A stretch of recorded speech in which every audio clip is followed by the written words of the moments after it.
Hogwarts is a magical place, but what you have to remember is that students are there to learn.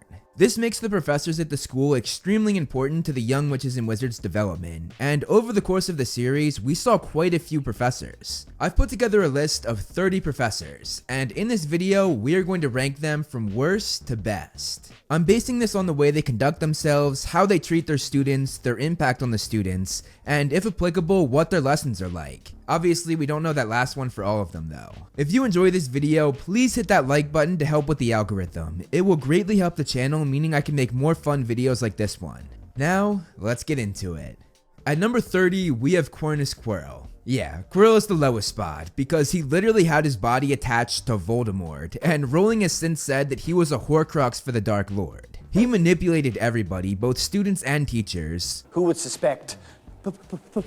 Poor, stuttering Professor Quirrell. He actually tried to kill a student and almost succeeded had it not been for Hermione, and he used his teaching position to try and steal a stone that would bring Lord Voldemort, the most ruthless dark wizard to ever live, back to life. To be honest, the only person that could be worse than him is Voldemort himself. Which, fun fact, almost happened. Voldemort wanted a teaching job at Hogwarts, but obviously Dumbledore said no. Tied at number 28 and 29, we have the brother and sister duo of Amicus and Alecto Carrow. I know a lot of people were probably expecting Umbridge, but no. The Carrow siblings are so much worse than Umbridge, and I'm going to explain why. First of all, they are legit Death Eaters, meaning they have done many unspeakable things, and they were both part of the Death Eater squad that broke in to kill Dumbledore just a few months before they started teaching. I think that's already enough to make them worse than Umbridge, but if that's not enough for you, they were also in charge of discipline and used the illegal torture curse on students pretty often, which is literally the worst pain imaginable, and even sent one of their students' parents into literal madness, completely forgetting who they were because of it. Nobody should ever use that curse, especially on kids. Umbridge almost used it on Harry, but the important thing is that she didn't. Meanwhile, the Carrow siblings did this on the regular, and on top of that, they physically beat the kids, gave them slashes with knives, and even chained them up. They definitely deserve this spot on the list. At number 27, we have Dolores Umbridge. Umbridge did not go to the same extremes as the Carrows using the unforgivable curses, but she still physically hurt the students with her special quill during detentions. This literally left a permanent scar on the back of Harry's hand for the rest of his life. And on top of that, she was a bully. Actually no, do you know what? Bully isn't even a strong enough word. She was just straight up cruel to not only students, but to other professors as well. She also abused her power as the High Inquisitor. She started a squad of students to spread her cruelty even further, and almost allowed Filch to whip Fred and George. So yeah, she's pretty freaking bad. At number 26, I'm putting Salazar Slytherin, who yes, was a professor along with the other three founders. In the beginning of the school, they actually taught lessons. Slytherin is the origin of why Slytherins are the way they are. There's no witch or wizard who went bad who wasn't in Slytherin. He is the reason why Slytherins look down upon those that aren't pureblood, and he is the cause of thousands of years of bullying, prejudice, and even racism in the school. And on top of that, though he didn't carry this out himself, he formed a plan to kill off all the mudbloods in the school with a basilisk. I feel like I can just leave it at that, to be honest. The dude was a psychopath. At 25, I put Gilderoy Lockhart. Lockhart was a terrible teacher. He didn't teach the kids a thing, but rather put them in harm's way with the pixies, and even in the dueling club by forgetting to teach the kids how to block spells before having them hit each other with potentially dangerous spells and no way of blocking it. On top of that, he lied to everyone, faked his way through everything, tried to belittle other staff members like Hagrid, Sprout, and Flitwick, saying that he knew more about their specialties than they did, and he was a narcissist obsessed with himself. However, one thing made him be this far back on the list, and that is of course what happened in the Chamber of Secrets. He attempted to wipe the memories of Harry and Ron, was going to leave them down there to die, was going to get Ginny, then come back and take credit for figuring everything out when really it was all Harry and Ron, and then he was going to write a book about it to get more fame and money from more lies. Karma's a bitch though.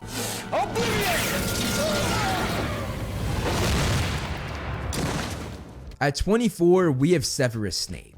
Yeah, Snape is not a good professor. He's straight up cruel to any student that is not in his house, especially to Gryffindors. He's an awful bully, even pushing Neville to manifest him to be his worst fear. Out of everything in the world, Neville's greatest fear is Severus Snape. That alone tells you the impact he had on his students, and it wasn't a good one. On top of that, he has actively humiliated the trio in front of the class and did so with a smile, like when he read the article about Harry and Hermione out loud, or when he told Hermione he saw no difference when her buck teeth were growing insanely large. He also threatened to give Harry Veritas serum to make Harry spill all of his secrets in front of everyone, which is beyond illegal and is actually something that Umbridge tried to do. And if you're being compared to Umbridge, that is not a good omen. He also actively tried to get Neville to kill his toad Trevor, and then got mad at Hermione when she helped Neville to make sure that didn't happen. Snape is a sad, pathetic man who takes his frustrations with his own failures in life out on his students, and he belongs this far back on the list. At 23, 22, and 21, we have a three-way tie between Septima Vector, the arithmancy professor, Professor Merrythought, the defense against the dark arts professor during Voldemort's time at Hogwarts, and Professor Viridian, an older potions professor from the early 1700s. They're here because we don't know anything about them, but I know they can't be worse than any of the first 6, so they're gonna go here. And at number 20, 19, and 18, we have another three-way tie between Aurora Sinistra, the astronomy professor, Charity Burbage, the Muggle studies professor who we saw Voldemort kill in the Deathly Hallows, and Professor Kettleburn, the care of magical creatures professor before Hagrid. These are 3 professors that we know, but that we don't have enough info on to put them any higher on the list. Number 17 is Professor Binns. He's a ghost that teaches history of magic, and he is by far the most boring teacher in the series. You would think that somebody with such a cool backstory would be way more interesting, as he died in his sleep, got up in his ghost form, went to teach, and never knew he had died. His boring lectures brought him down quite a bit on this list, as they were pretty much impossible to listen to. Even Hermione struggled at times, and that's saying something. He also had zero interaction with the students, meaning none of the kids could relate to him or even liked him. He was just kinda there. Number 16, Ferenz the Centaur. Ferenz taught divination, and he was an alright teacher. Nobody really raved about him, at least not about his teaching. Girls did rave about how handsome he was. Overall though, he was a respectable teacher who I think belongs in the middle range of the list. At number 15, I'm going to put Rolanda Hooch. She's a good teacher from what I've seen. A little harsh, but when it comes down to it, very caring. She has a hard job trying to teach first years how to fly, and on top of that, she's a pretty good ref for Quidditch matches at Hogwarts. Other than that though, there's not much to say, but I think she too belongs in the middle range of the list. At number 14, we have Sybil Trelawney. Sybil is not a good professor. Everything she says is a lie, and she's a total fraud. And don't hit me with that "she got everything right" theory, because that's actually insanely false. Rowling specifically said that she was a fraud in an official article on Trelawney, proving those theory videos wrong, just like everybody in the series proves Trelawney wrong. Dumbledore said she only had 2 real moments of clairvoyance, and neither of them happened while she was teaching, so everything she was teaching was all fake. However, while I almost placed her all the way back at number 17, I realized I had to take into account the way she connected with Lavender and Parvati, a relationship that made me put her above Binns, Ferenz, and Hooch. At 13, we have Rubeus Hagrid. And before you attack me for putting Hagrid this low, let me explain. Hagrid is an amazing person, but he has pretty bad judgment when it comes to dangerous creatures because he doesn't see the danger in them that everybody else sees, and unfortunately, this transitioned to his classes. Buckbeak attacking Malfoy was not his fault, but the blast-ended Scroots were. He not only illegally bred these creatures not knowing anything about how they would turn out, or even knowing what they ate, which very well could have been students, but he also caused more than a few serious injuries to the kids, like burned hands, cuts on their faces, and a lot more, which you just can't allow to happen as a teacher. Even the trio, who were literal best friends with Hagrid, disliked his classes, and at times were scared of them. That alone tells you that he's not great at his job. Then on the other end, if he's not doing something with dangerous creatures, he has the class looking at flobberworms, perhaps the most boring creatures on the planet. They're literally just worms. Harry said that their final on flobberworms was the easiest thing in the world because they didn't do a thing. That being said though, he has a real connection with a lot of students. Although most of those connections were made outside of the classroom, so I don't know if that goes toward his teaching. But he has had some interesting lessons, like the one with the Nifflers, but overall, it's not looking too good. At number 12, we have Professor Grubbly Plank. It kills me to say this, but she's a better Care of Magical Creatures professor than Hagrid is. All three members of the trio have admitted this at some point or another, and pretty much every other student is not shy about how much better her lessons are than Hagrid's. She doesn't push the limits with dangerous creatures the way Hagrid does, and she puts together good lesson after good lesson, like the class with the unicorn or the lesson where they learned about bowtruckles. Number 11, Barty Crouch Jr. It's crazy, but he's a really good professor. Students loved him immediately, and this is because he was real with them. He gave perhaps the most eye-opening lesson they had ever gotten with the unforgivable curses. He gave students a taste of what it was like to be under the Imperious Curse, and successfully taught Harry how to fight it off, which is huge. On top of that, he was also the one who inspired Harry to figure out his career goal of wanting to become an Auror, which is also huge. And even when he messed up, which all teachers do, he corrected his mistake in the best way possible. He cheered Neville up and even gave him new confidence that we had rarely seen from Neville thus far. Barty Jr. might have been evil, but he was a damn good teacher. At number 10, we have Rowena Ravenclaw. We know that she was very hard on her students at times, and even harder on her daughter/student Helena, but she had to be in the top 10 because she helped set the groundwork for Hogwarts. She of course inspired many students, which makes her a great professor, but the thing that really set her back for this list was the fact that she only wanted a certain type of student, and though she didn't turn students away because of how they were born like Slytherin did, she only wanted the brightest and smartest, refusing those that did not meet her standards. That's pretty toxic as a professor if you ask me. Number 9 is Neville Longbottom, who, yes, if you did not know, became the herbology professor and actually taught the trio's kids. We don't know too much about his teaching, but we do know Neville, and any class taught by Professor Longbottom, especially about his best and favorite subject, must be a good class. Also, before really getting into it, he shadowed Professor Sprout, meaning he followed her lead and learned how to teach, which can only lead to good things because she was a great professor herself. Number 8, Godric Gryffindor. Another one of the 4 founders, Gryffindor was gentler than Ravenclaw and had very different views on students than Slytherin did. However, like the other 2 founders we went over, Gryffindor was selective about his students as well, as he only wanted the most brave and noble students. These requirements to me are less judgmental than what the other 2 were looking for, but it definitely brings him down a bit, despite being one of the best professors Hogwarts had ever seen. At number 7, we have Horace Slughorn.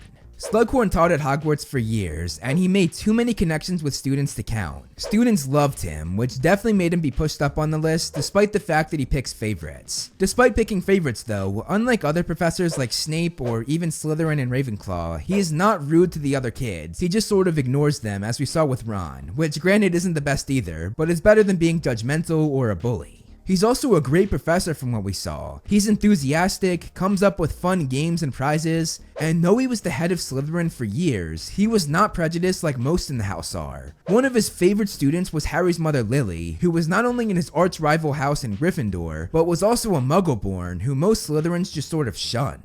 He respects and accepts all students, which I think played a big part in his ranking being as high as it is. At number 6, I'm putting Phileas Flitwick. He's encouraging, fun, and is a great teacher, evidenced by the fact that so many students in Harry's year did well on their charms OWL. On top of that, he's a great head of house for Ravenclaw, as he possesses many qualities of the house, most notably intellect, creativity, and wisdom. Also, as someone who is a half-breed, being half-human, half-goblin, he's easy to trust for the odd ones out like Luna, and even for Muggleborns who might feel on the outside just like he does. At number 5, we have Pomona Sprout. Sprout is a very kind and patient teacher, which pretty much embodies Hufflepuff, the house she's the head of. Ironically, she quickly became the favorite professor of a Gryffindor, not a Hufflepuff, as Neville Longbottom looked up to her, and she no doubt shaped the way it turned out, which is the best thing a teacher can ask for. On a side note, this is why I hate that scene in the Chamber of Secrets where Neville passes out and Sprout is just like, leave him there. It goes against their relationship in the books so much, which is a relationship that truly shows how great of a professor she really is. Number 4 is the best defense against the dark arts professor that we saw in the 7 books, and that is of course Remus Lupin. Lupin was an incredible teacher, and most students loved not only him, but the way he taught. As Madame Pomfrey said, they finally had a DA professor that really knew his stuff. One of my favorite Lupin teaching moments was when Snape belittled Neville during one of Lupin's classes, and Lupin responded to this by having Neville come forward, and he told Snape, Neville, and the class that he had full confidence in Neville. Lupin also greatly pushed Harry to the next level of magic, and is a big reason why he's so good at defense against the dark arts. Without Lupin, Harry probably would not have had the skills to run the DA, nor to become an Auror. Also, the fact that he was able to help Harry create the very advanced Patronus charm is incredible, and really highlights his teaching ability. Entering the top 3, we have Helga Hufflepuff. She is by far the best of the 4 founders. She not only left behind the legacy of the school, but also left a good mark on it with her chosen students. Helga Hufflepuff did not exclude any kids like the other 3 did. She went in saying that she would accept everybody, no matter their blood purity, their intelligence, or their bravery. This led to many of her students being loyal, patient, and hardworking just like her. At number 2, we have Minerva McGonagall. McGonagall might seem tough and cold on the outside, but deep down, she's one of the sweetest professors at Hogwarts. We see this with Harry too many times to count, and with many other students as well, specifically with Neville. She also has incredible faith and trust in her students, and would vouch for them even when they didn't vouch for themselves. She has too many great moments to go over that show this, and it makes it very clear that she deserves the number 2 spot. And finally at number 1, we have Albus Dumbledore. Dumbledore is so wise, so kind, and is actually very sensitive, as we see him cry quite a few times throughout the series. What really makes Dumbledore great though are the lessons he passes down, whether that be as the Transfiguration Professor, the Defense Against the Dark Arts Professor, or even as the Headmaster. He also shows such kindness, and a great example of this is his treatment of Hagrid. Everybody thought Hagrid was guilty, but Dumbledore had faith and gave the orphan and expelled Hagrid a second chance and a happy life. That goes above and beyond what an average teacher can do, and really makes Dumbledore stand out. Dumbledore is also beyond loyal to Hogwarts and the students in it, and would go to any length to protect them. I think most would agree that Dumbledore is the best professor at Hogwarts. And there it is. Let me know what you guys think of my ranking. Do you agree? Do you disagree? Comment below and let me know. I would love to hear you guys' thoughts. That's all I have for you guys this week though, so I will see you in the next video. Thank you so much for watching, guys. I hope you enjoyed the video. You can follow me on Instagram to see more of my personal life, like my cute dog Loki, and some behind the scenes movie flame stuff. I also do similar content on TikTok and Twitter that I do here on this channel, so if you like what I do here, check them out. All the handles are right below me, and links are in the description. Over here are my wonderful patrons. If you want to be featured on the next video, plus get a few other perks, become a patron today. As always, if you liked the video, hit that like button and subscribe, and look out for more great movie flame videos on the way.